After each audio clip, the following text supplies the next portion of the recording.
Assalamualaikum warahmatullahi wabarakatuh. Saya Rani Juliani. Di sini saya akan mereview jurnal ke-1, yaitu tentang penerapan sanksi pidana terhadap pelaku perdagangan manusia yang disusun oleh Brian Septiadi Daud Eko Sopoyono, diterbitkan tahun 2019. Tentang perdagangan orang. Perdagangan orang telah berlangsung lama yang bertentangan dengan martabat dan martabat manusia. Ini adalah pelanggaran hak asasi manusia yang seharusnya dilindungi di bawah Pancasila dan Undang-Undang Dasar 1945. Perdagangan orang adalah kejahatan yang terorganisir dengan baik, dari metode konvensional hingga modern. Dalam kejahatan terorganisir ini membangun jaringan dari nasional ke internasional. Kejahatan terorganisir ini mencakup setiap kelompok orang yang beraktivitas utamanya adalah melanggar hukum pidana untuk mendapatkan keuntungan ilegal dan kekuasaan dengan melakukan aktivitas kejahatan. Secara historis, perdagangan orang dapat dikatakan sebagai perbudakan dan juga melanggar hak asasi manusia. Kondisi ini berkembang dalam komunitas ekonomi yang memiliki tingkat ekonomi yang lemah, kurangnya pemahaman agama atau moralitas, dan bergantung pada kelompok komunitas ekonomi yang kuat. Pemerintah Indonesia telah mengesahkan Undang-Undang 21 tahun 2007 tentang pemberantasan tindak pidana perdagangan orang dengan pertimbangan bahwa setiap orang sebagai makhluk Tuhan yang Maha Esa memiliki hak-hak asasi sesuai dengan kemuliaan harkat dan martabatnya. Martabat setelah dilindungi secara hukum oleh Undang-Undang Dasar Republik Indonesia tahun 1945 sebagaimana dicantumkan dalam pasal 280A bahwa setiap orang berhak untuk hidup serta berhak mempertahankan hidup dan kehidupannya. Praktek perdagangan orang telah menjadi kejahatan yang mengancam kehidupan masyarakat umum, terutama orang-orang yang rentan, berpenghasilan rendah dan berpendidikan rendah. Bahwa salah satu ancaman nyata adalah pelanggaran wilayah perbatasan. Beberapa pelanggaran di wilayah perbatasan termasuk perdagangan manusia, narkoba, senjata manusia, pembakaran liar, dan penangkapan ikan ilegal.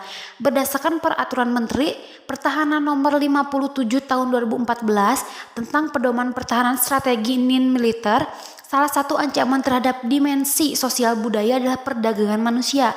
Perdagangan manusia atau perdagangan orang adalah kejahatan yang melanggar hak asasi manusia dan mengancam keamanan dan keselamatan warga negara, terutama calon migran yang akan pergi ke luar negeri. Pengaturan hukum terhadap perdagangan orang, human trafficking di Indonesia, atau perdagangan orang menurut Kitab Undang-Undang Hukum Pidana. Yang pertama, perdagangan orang merupakan bentuk perlakuan yang buruk dari pelanggaran harkat dan martabat manusia.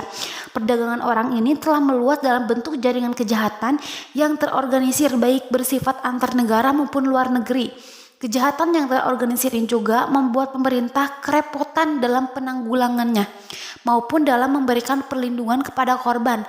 Pada perkembangan pengaturan undang-undang perdagangan orang di Indonesia, Undang-Undang Nomor 21 Tahun 2007 tentang pemberatan tindak pidana perdagangan orang disahkan, digunakan KUHP pasal 297 yang berbunyi perdagangan perempuan dan anak laki-laki yang belum dewasa diancam dengan pidana penjara paling lama 6 tahun, dan hanyalah pasal ini yang secara khusus menyebutkan perdagangan orang. Walaupun demikian, hal ini masih sangatlah tidak lengkap dan belum mengakomodasi perlindungan hukum terhadap perdagangan orang. Penerapan sanksi pidana terhadap pelaku perdagangan manusia, hukum pidana menentukan sanksi terhadap setiap pelanggaran hukum yang dilakukan.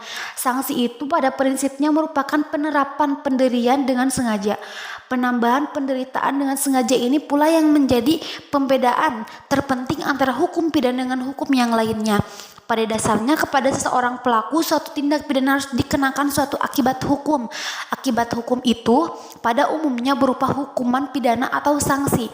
Berdasarkan pasal 10 KUHP, jenis hukuman pidana dibagi menjadi 2, yaitu yang pertama pidana pokok yang terdiri dari pidana mati, pidana penjara, pidana kurungan, pidana denda, dan pidana tuntutan. Pidana tambahan terdiri pencabutan hak-hak tertentu, perampasan barang-barang tertentu, dan pengumpulan putusan hakim. Dari uraian di atas dapat diambil kesimpulan bahwa tindak pidana perdagangan orang merupakan kejahatan yang terorganisir secara sistematis, di mana orang-orang yang termasuk di dalamnya memiliki kepentingan secara pribadi atau kelompok. Tindak pidana perdagangan orang ini